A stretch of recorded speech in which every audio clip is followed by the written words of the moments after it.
Chicken Cola உருண்டைக்கு tough கொடுக்குற மாதிரி ஒரு கோலா உருண்டை ரெடி பண்ணலாம்.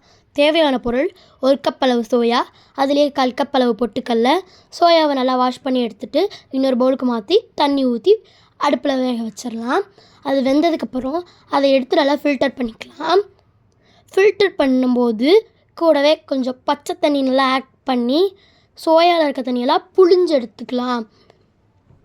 எடுத்துட்டு அதை நம்ம மிக்ஸி ஜாருக்கு மாற்றிக்கலாம்.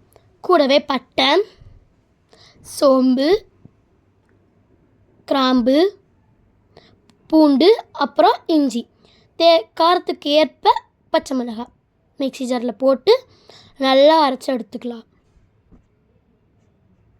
அப்புறம் 1/4 கப் அந்த பொட்டுக்கடலை தனியாக அரைச்சி எடுத்துக்கலாம். அப்புறம் அரைச்ச சோயா, பொட்டுக்கடலை மாவு, 2 ஸ்பூன் அரிசி மாவு, தேவைக்கேற்ப உப்பு, அப்புறம் கருவேப்பிலை, கொத்தமல்லி சின்ன சின்னதாக நறுக்கி போட்டுக்கலாம். அப்புறம் 1 கப் அளவு வெங்காயம். அப்புறம் அதை நல்லா மிக்ஸ் பண்ணி உருண்டை பிடிச்சி எண்ணெயில் போட்டு பொரித்து எடுத்துக்கலாம். பொரிக்கும் போது சிம்மில் வச்சு பொரிக்கணும். அப்போ தான் உள்ளே எல்லாம் நல்லா வேகும். அது நல்லா கோல்டன் ப்ரௌன் வந்த உடனே அதை திருப்பி போட்டு நல்லா வேக வச்சு எடுத்துக்கலாம்.